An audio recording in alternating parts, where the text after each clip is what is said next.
पुण्यात्माओं परमात्मा जब खड़े होकर के आवाज लगाया करते थे, जगह जगह जाकर के बहुत सी पुण्यात्माएं उनके साथ होगी थी, उनके विचारों से प्रभावित होगी थी और परमात्मा आशीर्वाद देते थे, उनके दुख दूर हो जाते थे।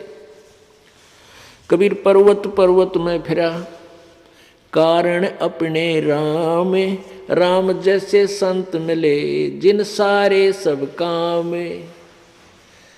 के जिस संकटों के निवारण के लिए परमात्मा के लिए हम घूमा करते थे, पर्वतों पर, पहाड़ों में, गुफाओं में, जंगल में, और वो कोई काम हमारा बना नहीं, और फिर वही संत मिले, राम जैसे संत मिले जिन सारे सब काम। तो वो परमात्मा राम ही आया हुआ था कबीर जी, वो सत्य पुरुष पूर्ण ब्रह्म वहाँ आए हुए थे। जो भी दुखी आत्मा आते थे उनके कुछ तो आशीर्वाद मात्र से सुखी हो जाते थे, फिर वो प्यारी आत्मा परमात्मा के ज्ञान को सुनते थे। अपने आत्माओं परमात्मा की वाणी, वो परमात्मा अपनी प्यारी आत्माओं को विशेषकर जो कभी किसी जन्म में कबीर भगवान की शरण में रहे हैं, आज वो फिर उस समय कहीं भी किसी भी मजहब धर्म या जाति में उनका जन्म है, वो परमात्मा अपनी प्यारी आत्माओं को वहाँ से निकाल लेते हैं। अब जो पिछले, जैसे आप देखते हुए एक घर में 8 सदस्य हैं, 7 ने नाम ले लिया, एक नहीं लेता। एक घर में 4 सदस्य हैं, 3 ने नाम ले लिया, एक ना लेता। कितना ही पचले कति नहीं लेता, सुनता भी कोई नहीं, बल्कि उठ पटांग बकवास करता है। तो वो कारण क्या है?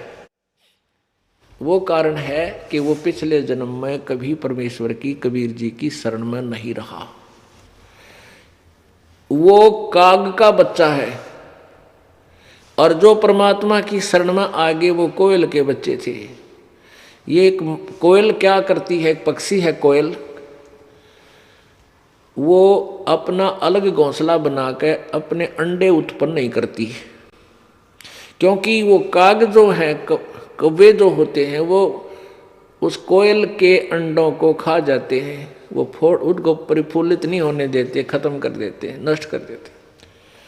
तो मादा कोयल जो है इस बात से परिचित होती है, वो दाव लगा के, ये जो मादा कौवी होती है, मादा कौवा यानी कौवी, जहाँ कहीं अंडे दे रखे होते हैं उसने घोंसला बना के, वो जब कहीं चुगा चुगने दूर चली जाती है, पीछे से वो मादा कोयल उस घोंसले में अपने अंडे पैदा कर देती है। अब पहले 2 थे, 2 और उत्पन्न कर दिए उसी में उसने। वो मादा कौवी आती है, वह कौवी आती है, आके देखती है कि 4 अंडे हैं। अब वो पहचान नहीं पाती मेरे कौन से हैं, तो सारे के सारों को परिपक्व करने लग जाती है। जब उसमें वो बच्चे बन जाते हैं, और वो कोयल ध्यान रखती है, उस पर जो पूरी नज़र रखती है कि ये बालक, मेरे बच्चे किस समय उड़ने योग्य हो, और उसी समय इनको ले चलूँ यहाँ से। जब वो देख लेती है कि ये बच्चे अब कुछ उड़ने लायक हो गए हैं, उस समय दूर पेड़ पर बैठ कर कोयल अपनी प्यारी बोली बोलती है। वो कुहू कुहू की आवाज़ लगाती है, और कोयल के बच्चे अपनी माता की आवाज़ को सुनकर एकदम ऐसे फड़फड़ी सी लेते हैं, और जिधर भी आवाज़ आ रही होती है उसी तरफ उड़कर चल पड़ते हैं। लेकिन वो काग वाले नहीं उड़ते, वो वहीं बैठे रहते मस्ती में, उनको कोई लेना देना नहीं, उनका असर नहीं होता उस बोली का।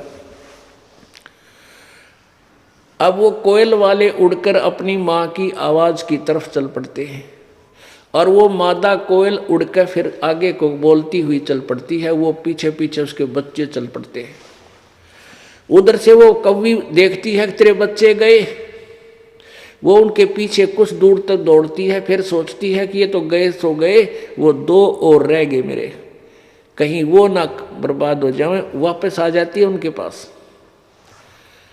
और कौवी, वो कोयल अपने बच्चों को लेकर दूर चली जाती है, और वो बच्चे फिर अपनी माँ को पहचान लेते हैं। तो पुण्यात्माओं, जो इस परमेश्वर की वाणी को, ज्ञान को स्वीकार नहीं करते, वो काग वाले हैं, और जो इस बालक का ज्ञान सुनते पीछे पीछे हो लेते हैं, वो परमात्मा कोयल वाले हैं, यानी कबीर भगवान के बच्चे हैं। वो किसी जन्म में मालिक के साथ रहे हुए हैं।